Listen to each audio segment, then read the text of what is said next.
This is what we refer to in Nicaragua as cola de chancho. No wonder these plants are dying. Welcome back to beautiful Nicaragua, guys. And today we have an interesting video, honestly. I didn't think I was going to be making this video as of now, but you know, it's a perfect opportunity to showcase you guys what happens at a coffee plantation. So right behind me, I have some coffee plants that have been getting sick, specifically in this plot of land over here. They've been getting pretty sick, and we're trying to come down to the conclusion of what it is, and we believe we have an idea. Let me show you. Now, this is sort of sad, guys, because we've worked hard while we're rebuilding my family's coffee farm here in Nicaragua to establish this coffee plot, and we have tons of problems, but we're using them as learning lessons. Let me show you. This plant right here is nice and healthy. Take a look at those coffee beans right there. They're going to be ready to fuel someone's morning next month. It's beautiful. It's green. It's lush. It's dense. Now look at this little guy right here. Poor guy right here lost all its leaves. The tips are dried up. And even the harvest that we have on the plant here didn't develop properly, and it's not ripening evenly. So this plant has a big problem, and there's a couple of plants like this in this lot, and I think I know what it is. What exactly is a J root? Well, a J root is something like this. Let me show you. Right here, we have a coffee plant. It's a tiny little plant. It's probably around 30 days old. And you can tell that the root system is starting to come down. Now, this main root system that you see here, that's what we call the tap root. And that goes down deep into the soil. It secures the plant, so making sure that it doesn't get brushed away by air. Also, it secures it so it can have water, nutrition, and is nice and healthy. And what tends to happen when these roots, these tap roots, don't develop correctly, they form what we call a J root. Take a look at this one right here. See, this root is coming back up, and I think that is what's happening over here with this coffee plot behind me. If I'm not wrong, I believe we have J roots in the house, inside the soil, and the only way to find out is to pull them up. Let me show you what we do at a nursery. So at a nursery, we would take this healthy plant after germinated on sand, and we would transfer it to this bag here.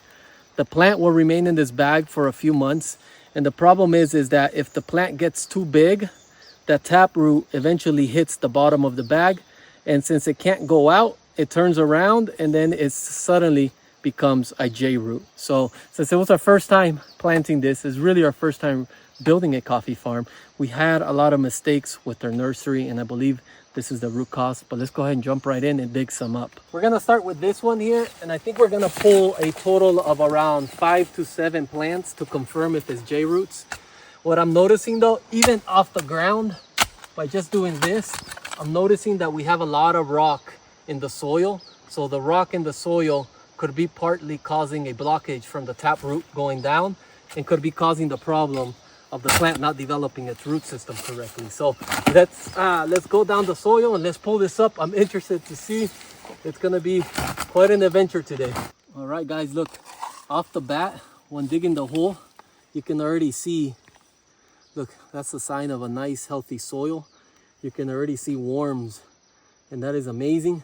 But what you can see is a lot of rocks, and I think these rocks, the taproot might be hitting this and then just turning back up. So maybe even if we had the nursery done correctly, these rocks are messing things up. Let's go ahead and pull it up and let's see what happens. All right, I think it's ready to be pulled up. So let's see. Whoa, wow. This is what we refer to in Nicaragua as cola de chancho. No wonder these plants are dying. So it could be two things. We messed up at the nursery, or it's hitting rock. And I think it's likely a mix of both. Maybe some of them we did mess up, or some of them is hitting rock, so the root is turning around. But look, it didn't grow any side lateral roots for absorbing nutrient, and the tap root couldn't properly develop down. So this is why the plant looks sick. So this is confirmation for one. I want to pull a total of 5, because we also thought it might have been a fungus, but this here is confirming that potentially no. So we're gonna pull 5 more to see the sample size. All right, it is starting to rain here in the jungle, so Victor decided to take this one on here. And this one, we'll see if it is a J root or maybe a fungus, because it did have a little life left, but it was dying. So I'm interested to see. We'll find out right now. But as you can see, we're having a lot of rock again, so it's the same pattern. These rocky areas are no good for planting coffee, looks like. Or maybe we need to dig the hole a lot bigger so the coffee plant can sustain itself with the taproot and have enough room to grow. There it is right there. Let's pull it up, see what that happens. Holy smokes, another J root right there. Look at that. You see? Actually stopped growing here and it started going sideways instead of straight down. Like I showed you guys, the taproot should have looked like this, see? Going straight down. This one's even a little too crooked, should be straighter. But look at that, no taproot going down. If anything, it just went sideways. So 2 out of 2, we're gonna pull up 3 more in this beautiful plantation here while it's raining. And if we get those all confirmed, then we're gonna remove every single plant that's sick, and we learned our lesson. Man, it is so crazy to think about the level of details that you need to follow and make sure you're taking care of when planting your coffee plot. And the thing is that you really don't find out if you made mistakes until 3 years down the line. We planted this 3 years ago, and in our minds, we knew we made a few mistakes, but we didn't know we made this many mistakes. And now we're finding out. Like he's about to pull that one out, and I'm pretty sure it's gonna be a J root. And what I think about in my mind is the small farmer that can't afford taking losses like this, you know, and relies on this harvest to feed their family. Imagine losing 20% of your harvest to J roots and then having to replant and start again 3 years later. That's like a big setback. So we are learning, but we're paying the price. And this is why I'm sharing with you guys behind a cup of coffee what goes on, because the journey, fueling the dreams, is not always successes. There's a bunch of failures that come along with this. Holy guacamole, look at that one there. That looks like a stump right there. No taproot at all, no wonder. It should be looking like this nice healthy plant back here. And look at the way it looks. So that's 3 out of 3.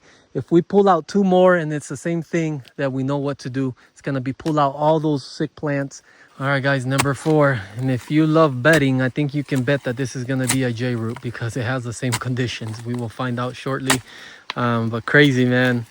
Crazy. It's been an uphill battle with this plot of land, and we've learned so much, and now we know what to do in the future, you know. Holy guacamole, take a look at this one. It didn't even know decide what way to go, you know. So it's really not 100% bad news. It does really suck, but we have majority of the lot that is still good. Like that plant back there is nice and healthy, and we're expecting a good harvest here this year, as you can see, for the healthy plants that we do have available. It's just a learning lesson in life. 5th plant, J root. As you look at that, no root system at all.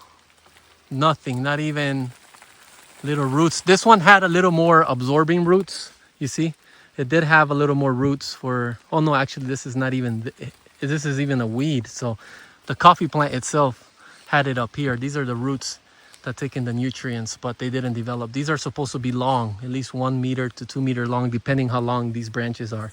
But J root. So what did we learn from this, guys? Well, a couple of things. One, we need to be more careful at the nursery.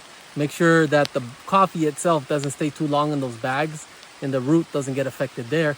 2, you have to look at the soil you're planting. If it's gonna be soil that's very rocky, then you have to dig the hole very deep enough so the root can develop without hitting a rock. And then by then it should be mature enough to spread the rest of its root system out. And second and third of all is that when you see plants that are sick, you gotta address them immediately so you can get new plants in there to make sure that you're maintaining your harvest cycle. But crazy day. I wanted to show you guys this quick video, what J roots can do at your coffee farm. We're continuing the dream out here in beautiful Nicaragua. It's about to pour. Thank you for watching. I'll see you guys in next week's video.